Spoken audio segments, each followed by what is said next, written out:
बीकानेर पहुंचे पूर्व सीएम अशोक गहलोत। केंद्र सरकार पर साधा निशाना। छात्र संघ चुनाव को लेकर कांग्रेस का दोहराया वादा। करौली में स्वर्गीय चिरंजी लाल शर्मा की पुण्यतिथि। स्वतंत्रता सेनानी को पुष्पांजलि की गई अर्पित। हनुमानगढ़ के नौहर की बेटी को मिला राष्ट्रीय गौरव। शिक्षिका शालू मिश्रा को मिला डॉक्टर कलाम अवार्ड।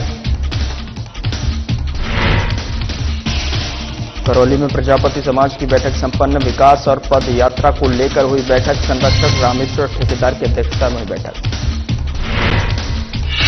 करौली में वन और पर्यावरण प्रवास बैठक संपन्न। सपोटरा में बीजेपी का वृक्षारोपण संकल्प।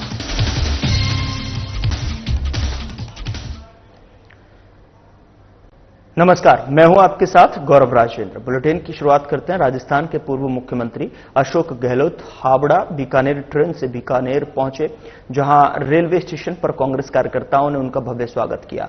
मीडिया से बातचीत करते हुए गहलोत ने ऑपरेशन सिंदूर को लेकर केंद्र सरकार पर निशाना साधते हुए कहा कि जनता जानना चाहती है कि चूक कहां हुई, मगर सरकार के पास कोई जवाब नहीं है। उन्होंने कहा कि 26 लोगों की जान चली गई, लेकिन किसी ने इस्तीफा नहीं दिया, न ही गृहमंत्री अमित शाह ने जवाब दिया। राहुल और प्रियंका गांधी की उठाई बातों पर भी सरकार मौन है। उपराष्ट्रपति जगदीप धनखड़ के इस्तीफे को लेकर भी गहलोत ने सवाल खड़े किए। उन्होंने कहा कि इस्तीफे का कारण स्पष्ट नहीं है। क्या उनसे इस्तीफा लिया गया या उन्होंने खुद दिया, यह आज तक साफ नहीं हुआ है। पूर्व सीएम ने पीएम मोदी और बीजेपी नेताओं पर गलत बयानबाजी का आरोप लगाया और कहा कि एजेंसियों का दुरुपयोग कर विपक्ष को दबाया जा रहा है। शिक्षा नीति को राजनीतिक न बनाने की बात करते हुए गहलोत ने कहा कि कांग्रेस सरकार बनने पर छात्र संघ चुनाव कराए जाएंगे। यमुना पानी पर भी उन्होंने कहा कि सीएम कह रहे हैं कि लाएंगे, लेकिन हुआ अब तक कुछ नहीं।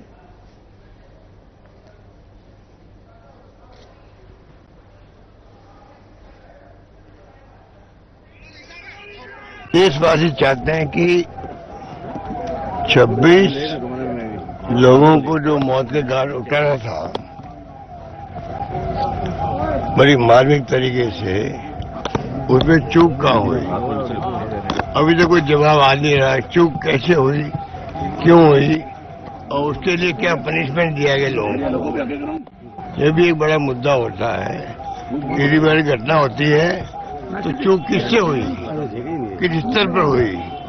ना गृह मंत्री ने ना किसी और ने इस्तीफा दिया, एजेंसी के कोई हेड ने इस्तीफा नहीं दिया, तो इसका मतलब कुछ भी नहीं हुआ।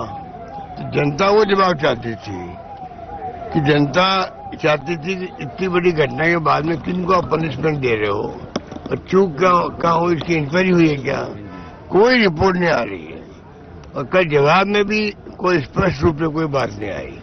तो राहुल जी ने, प्रियंका जी ने, गौरव गोगोई ने, जिसने भी बात उठाई है, अखिलेश यादव ने, किसी का भी जवाब नहीं दिया गया। खाली जो सरकार होती है आगे उसके पास ही होते हैं, फैक्चुअल उनके पास होती है, खाली उद्देश्य को बताई गई। तो ये बात तो आप जब ऑपरेशन सिंदूर बंद हुआ था, समाप्त हुआ था, तब जो मांग उठी थी कि आप पार्लियामेंट का सेशन बुलाओ, तो क्या फर्क पड़ता, उसको बुला लेते, उस वक्त देशवासियों के सामने बात आती, जवाब सवाल होते, जनता ज्यादा संतुष्ट होती। इतने लंबे अरसे बाद में आपने ये मीटिंग बुलाई है, लोकसभा बुलाया है, और उसके अंदर आपने अपने अपने भाषण दे दिया खाली, और पुराना इतिहास बता रहे 62 का, 60 का, 71 का, 65 का, तो वो भी तोड़ मरोड़ करके, उस इतिहास को तोड़ के मरोड़ के आप पेश करो जनता के सामने, जिसका कोई तुक नहीं था। उसके जो बड़ी उपलब्धि थी उस पर किसी को गर्व नहीं था। कह रहे पाकिस्तान के 2 टुकड़े हो गए, बांग्लादेश बन गया, अब उसका समझौता होगा, क्या गलती रही, आप ये लीपापोती कर रहे हो, कोई इलाज नहीं इसका। ऐसी फैक्चुअल गलतियां तो ये अनेकों बार कर चुके हैं, मोदी जी भी और अन्य नेता भी। ये जो आप गलती बता रहे हो, ऐसी गलती तो कबीर पे भी कर चुके हैं और कई साहित्यकारों पे कर चुके हैं। तो कोई नई बात, देश देख रहा है, देश देख रहा है, और तीनों एजेंसी इंपॉर्टेंट है। मैं भी कहता हूँ बिहार के चुनाव को लेकर ईडी, इनकम टैक्स, सीबीआई ये प्रीमियर एजेंसी है देश की, जहां पर फाइनेंशियल इरेगुलरिटी होती है, फ्रॉड होते हैं, क्राइम होते हैं, उसके लिए अच्छी एजेंसी है। पर जिस प्रकार से मोदी जी के आने के बाद में दुरुपयोग हुआ है, उसके लिए मैं कहता हूँ पूरे देश के अंदर आतंक मच गया और 193 केसेज रजिस्टर्ड किए ईडी ने। पार्लियामेंट का जवाब मेरा नहीं है, गवर्नमेंट का जवाब है। सिर्फ 2 केस में इनको सफलता मिली। कितने लोगों को तंग किया गया होगा, उनके घरों में गए होंगे, छापे डाले होंगे, उनकी महिलाएं हैं, माता है, बहनें हैं, क्या बीती होगी। 18 घंटे नहीं, कई दिन तक वहां रहते हैं। जो स्थिति है, ये बहुत ही खतरनाक स्थिति रही है। तो सुप्रीम कोर्ट ने जब कुछ कमेंट किए तब थोड़ा बहुत फर्क पड़ा है।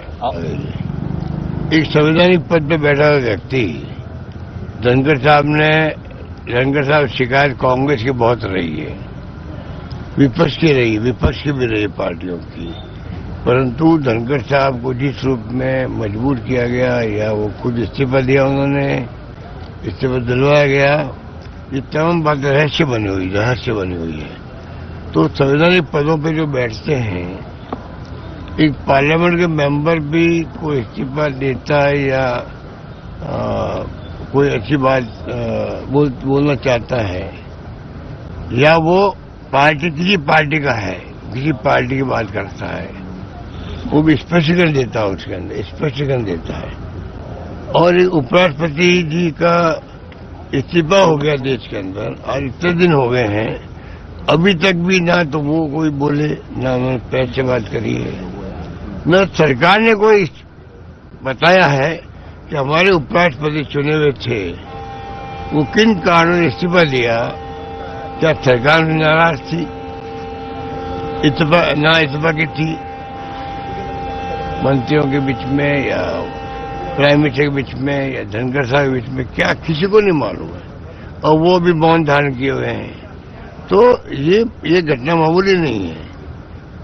संवैधानिक पद पे आप किसी को अगर मजबूर कर देंगे, राष्ट्रपति को गलत कर देंगे, जो सुनते हैं हम लोग, मजबूर होकर इस्तीफा दिया या इस्तीफा दिलवाया गया, जो भी है, किसी को नहीं मालूम है, सुनी बातें हैं। तो संवैधानिक पद पे राष्ट्रपति, उपराष्ट्रपति, prime minister, Lok Sabha speaker, CGI, ये सभी जो होते हैं बड़े बड़े पदों पर, ये संवैधानिक पदों पर होते हैं। उनके इस्तीफे ऐसे नहीं होते हैं। उनके लिए स्पष्टीकरण देश को देना पड़ता है कि क्यों हमने इस्तीफा दिया, पूरे मुल्क को बताना पड़ता है। क्या धनखड़ साहब को अवसर दिया गया क्या, तो अवसर बताए कि मेरा इस्तीफा किया, उसके बाद मंजूर करते वो। उधर स्वतंत्रता सेनानी स्वर्गीय चिरंजी लाल शर्मा की पुण्यतिथि पर उनकी याद में पुष्पांजलि अर्पित की गई और पौधारोपण कार्यक्रम आयोजित किया गया। कार्यक्रम में अभय कुमार शास्त्री, जिला अध्यक्ष, अंतर्राष्ट्रीय ब्राह्मण महासंगठन राज्य स्थान पूर्व सरपंच बजरंग लाल शर्मा, मांगीलाल गोविंद व्यास, पत्रकार शिवचरण नेमीचंद सहित गणमान्य महिलाएं भी उपस्थित रहीं। सभी ने स्वतंत्रता संग्राम में उनके योगदान को श्रद्धांजलि दी और पर्यावरण संरक्षण का संदेश दिया।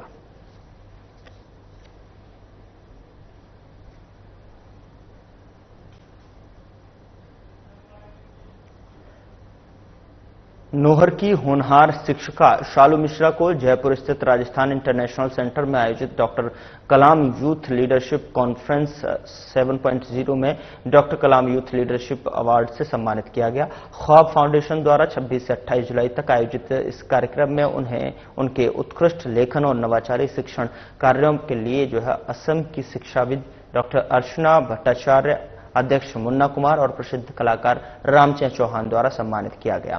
साथ ही बता दें कि राजस्थान के जालौर जिले के अहोर ब्लॉक स्थित राजकीय बालिका उच्च प्राथमिक विद्यालय सराणा में कार्यरत शालू मिश्रा शिक्षा के क्षेत्र में नवाचार और समर्पण की मिसाल हैं। नोहर के वरिष्ठ पत्रकार विद्याधर मिश्रा की पुत्री शालू की यह उपलब्धि न केवल नोहर बल्कि पूरे प्रदेश और देश के लिए गर्व का विषय है। उनकी प्रेरणादायक कहानी ग्रामीण शिक्षा के क्षेत्र में नई रोशनी लेकर आई है।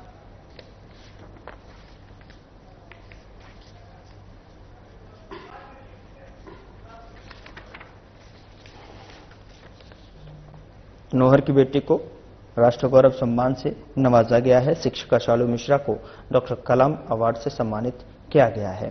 साथ ही बता दें कि शालू की यह उपलब्धि न केवल नौहर बल्कि पूरे प्रदेश और देश के लिए गर्व का विषय है। उनकी प्रेरणादायक कहानी ग्रामीण शिक्षा के क्षेत्र में नई रोशनी लेकर आई है।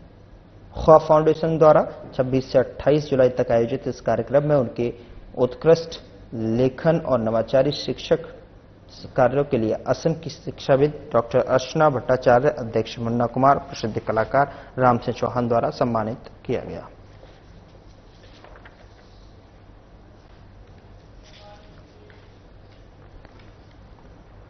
दक्ष प्रजापति विकास संस्थान करौली की बैठक प्रजापति छात्रावास में संरक्षक रामेश्वर ठेकेदार की अध्यक्षता में संपन्न हुई और बैठक में छात्रावास की जर्जर छत की मरम्मत और मुख्य बाउंड्री गेट लगाने का निर्णय लिया गया है। करौली से भर्तृहरि महाराज की पदयात्रा 11 अगस्त को रवाना होगी। 16 अगस्त को ध्वज चढ़ाकर भंडारे का आयोजन होगा। यात्रा निःशुल्क रहेगी। यात्रा भक्त मंडल का गठन किया गया और जिसमें भूरीलाल प्रजापति, दुर्गालाल, प्रेम सिंह, राधे, छीतरलाल, जयप्रकाश, रामस्वरूप भंवर को जो है शामिल किया गया है। और इस दौरान छात्रावास की छत से पानी निकालकर सफाई कार्य चैनपुर युवा टीम ने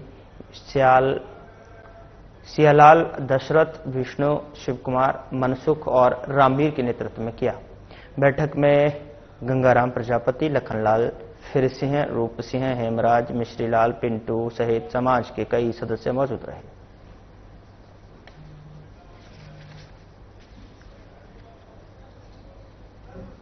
वन और पर्यावरण प्रवास बैठक संपन्न हुई है और ऐसे में जो है बता दें कि प्रजापति समाज की बैठक ये संपन्न हुई है और विकास और पदयात्रा को लेकर बैठक हुई थी। संरक्षक रामेश्वर ठेकेदार की अध्यक्षता में इस बैठक का आयोजन किया गया।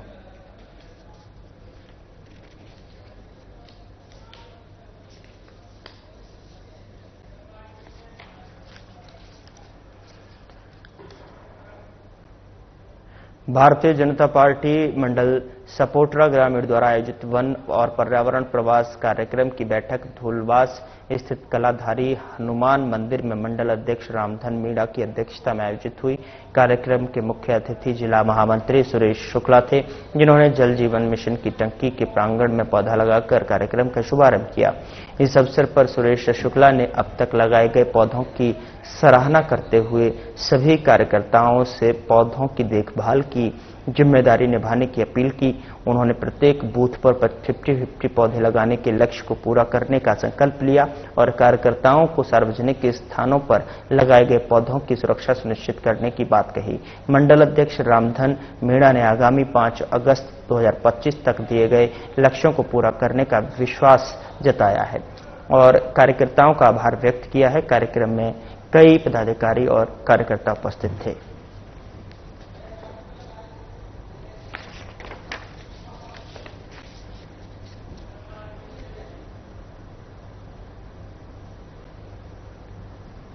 खबर हनुमानगढ़ के नोहर से है, जहां नव पद स्थापित उपखंड अधिकारी राहुल श्रीवास्तव आईएएस ने अपना कार्यभार ग्रहण किया है और इस दौरान अनेक अधिकारी और कार्मिक मौजूद रहे।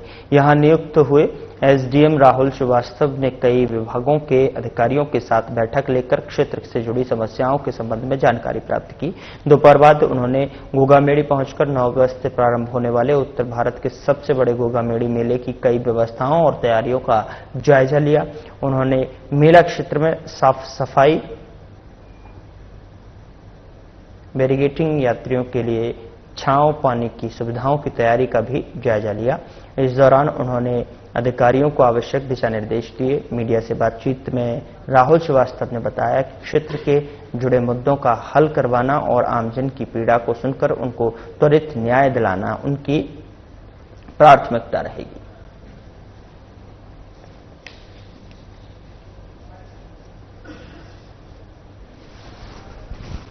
प्राथमिकता अभी तो जो आने वाला गोगामेड़ी मेला है, जो आगामी 9 अगस्त से शुरू होगा, उसमें व्यवस्थाएं सुचारू रूप से चले, जनता को कोई तकलीफ ना हो और जितनी भी जन सुविधाएं हैं जैसे शौचालय, पार्किंग और आने जाने का रास्ता, वो सब सुगम रूप से चालू रहे। इसमें हमारे मौका मजिस्ट्रेट, मेला मजिस्ट्रेट तहसीलदार साहब और असिस्टेंट कमिश्नर देवस्थान विभाग और अन्य अधिकारियों के साथ गोगामेड़ी मेले में पार्किंग का निरीक्षण, शौचालय व्यवस्थाओं का, धर्मशालाओं का, और मंदिर में जो दर्शन के लिए इन्होंने नई बैरिकेडिंग सिस्टम बनाई है उनका निरीक्षण किया गया। जितने भी विभाग हैं जैसे पीएचईडी हुआ, बिजली विभाग हुआ, पीडब्ल्यूडी, मेडिकल, हेल्थ, एजुकेशन, सभी से एक साधारण चर्चा हुई। इसमें अभी राज्य स्तर पे जो जर्जर भवनों की स्थिति सुधारने के लिए प्रपोजल मांगे गए। हरियाली राजस्थान अभियान के अंतर्गत ग्राम पंचायत खरेटा में जिला स्तरीय वृक्षारोपण कार्यक्रम का आयोजन हुआ। कार्यक्रम में गृह गोपालन और पशुपालन, डेयरी और मत्स्य विभाग के राज्य मंत्री और जिला प्रभारी मंत्री जवाहर सिंह बेढ़म ने पौधारोपण कर पर्यावरण संरक्षण का संदेश दिया। उन्होंने कहा कि एक पेड़ मां के नाम अभियान मुख्यमंत्री भजनलाल शर्मा के नेतृत्व में प्रदेश को हरा भरा बनाने का संकल्प है। उन्होंने बताया कि पिछली बार 7 करोड़ के लक्ष्य के खिलाफ 7.25 करोड़ पौधे लगाए गए। कार्यक्रम में ग्रामीणों ने 33 केवी जीएसएस की मांग रखी, जिस पर मंत्री ने आश्वासन दिया। इस अवसर पर जो विधायक दर्शन सिंह गुर्जर और कलेक्टर नीलाभ सक्सेना और एसपी लोकेश सोनवाल सहित अन्य अधिकारी उपस्थित रहे। कार्यक्रम में छोटे बच्चों द्वारा जो है किए गए पौधारोपण से प्रभावित होकर कलेक्टर ने सभी विद्यार्थियों से पौधे लगाने की अपील की।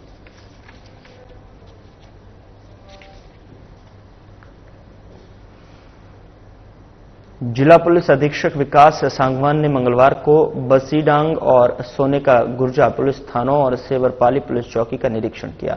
उन्होंने मालखाना, हवालात, रिकॉर्ड रूम और जो है मेस आदि का निरीक्षण कर थानाधिकारियों को आवश्यक दिशा निर्देश दिए।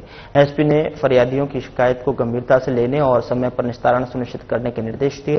उन्होंने लंबित प्रकरणों की शीघ्र निपटारे, पुलिस गश्त को मजबूत करने और आमजन से समन्वय बनाने की बात कही। निरीक्षण के बाद में एसपी सांगवान ने सेवरपाली क्षेत्र में चंबल नदी के खतरे के निशान से ऊपर बहते जलस्तर का जायजा लिया और तटवर्तीय ग्रामीण से संवाद किया और उन्होंने लोगों को सतर्क रहने के लिए प्रशासन के निर्देशों का पालन करने की अपील की। इस मौके पर वृत्ताधिकारी व्रतबाड़ी महेंद्र कुमार सहित पुलिस अधिकारी मौजूद रहे।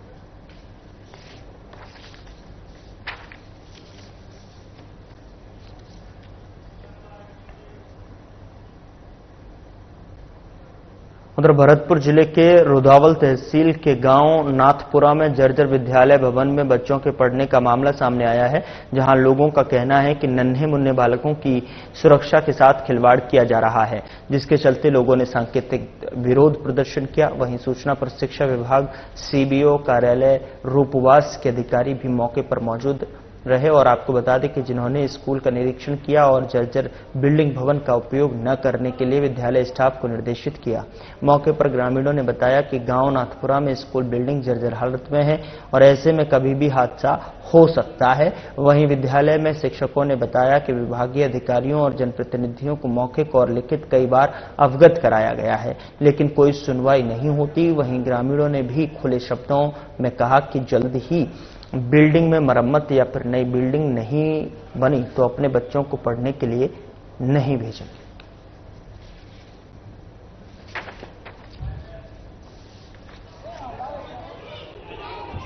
सरकार से गुजारिश ये करना चाहते हैं कि हमारे गांव के जो बच्चे हैं, नाथपुरा गांव के बच्चे, छोटे छोटे बच्चे आते हैं, 5वीं क्लास तक अपना स्कूल है। अब इसमें हमारे बच्चों के लिए हमें बहुत खतरा है और हम हमारे बच्चों को सुरक्षित करना चाहते हैं कि हमारे बच्चे सुरक्षित रहें। और ये स्कूल का जो दशमेश पड़ा हुआ है, इसका कभी भी कोई पता नहीं है कि कब गिर जाए।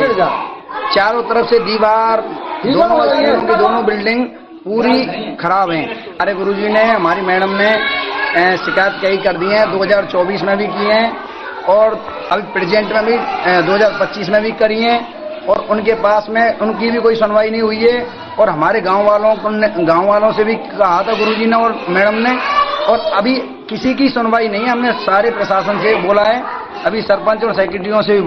मैं राजकीय प्राथमिक विद्यालय नाथपुरा जो कि रुदावल में है, तो वहाँ कार्यरत हूँ। तो यहाँ पर बरसात के समय अक्सर पानी भर जाता है और बच्चों की बैठने की व्यवस्था बिल्कुल नहीं है।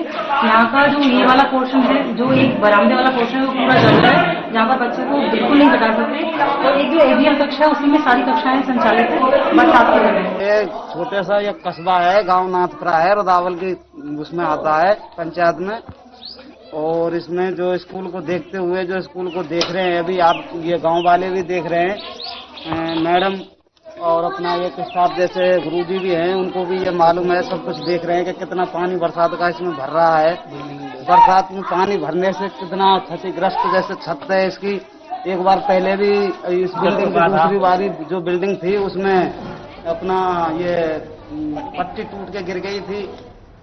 उधर कोटा बैराज क्षेत्र में भारी वर्षा के चलते चंबल नदी का जलस्तर तेजी से बढ़ रहा है। मंगलवार को नदी का जलस्तर खतरे के निशान के ऊपर दर्ज किया गया, जिससे धौलपुर जिले में खतरे की स्थिति बनी हुई है। जिला कलेक्टर श्रीनिधि बीटी ने चंबल तट और पार्वती बांध का मौके पर पहुंचकर निरीक्षण किया और साथ ही संबंधित विभागों को सतर्क रहने के निर्देश दिए। उन्होंने आपदा प्रबंधन, चिकित्सा, जल संसाधन, विद्युत, पुलिस और सहित सभी जरूरी सेवाओं को अलर्ट पर रखा है। जिला कलेक्टर ने निचले इलाकों में रहने वाले नागरिकों को सतर्क करने और आवश्यकता पड़ने पर सुरक्षित स्थानों पर विस्थापन की व्यवस्था के निर्देश दिए हैं। उन्होंने राहत सामग्री, नाव, मोटर बोट और मोटरबोट के साथ में चिकित्सा टीमों को तैयार रखने के लिए भी कहा है। प्रशासन ने आमजन से अपील की है कि वे नदी के किनारे न जाएं और अफवाहों से बचते हुए प्रशासन के निर्देशों का पालन करें।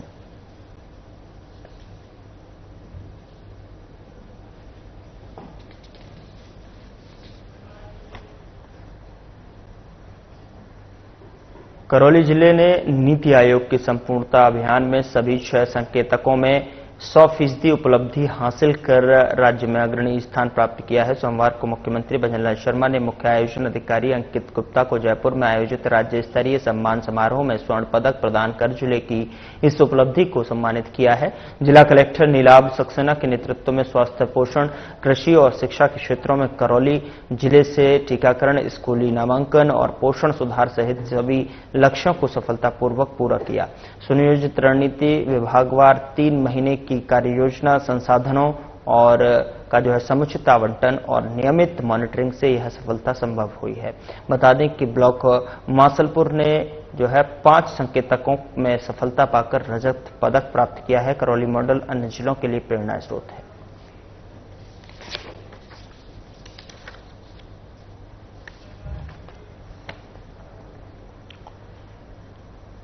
राजगढ़ के टहला बाईपास स्थित निजी रिसोर्ट में लायंस क्लब राजगढ़ की वर्ष 2025-26 की नवीन कार्यकारिणी का 34वां शपथ ग्रहण और पदस्थापना समारोह एमजेएफ लायन सुधीर वाजपेयी के मुख्य अतिथि में संपन्न हुआ है और कार्यक्रम में MJF lion doctor Devendra Madan के अध्यक्ष प्रदीप महावर, सचिव भूपेंद्र शर्मा, कोषाध्यक्ष रामनिवास मीना सहित अन्य पदाधिकारियों को शपथ दिलाई।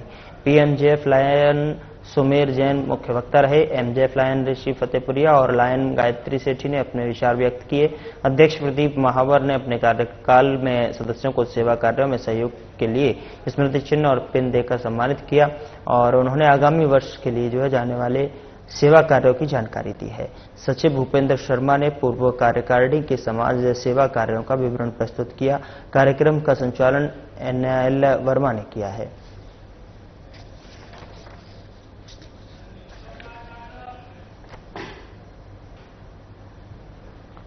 फिलहाल बुलेटिन में इतना ही। नमस्कार।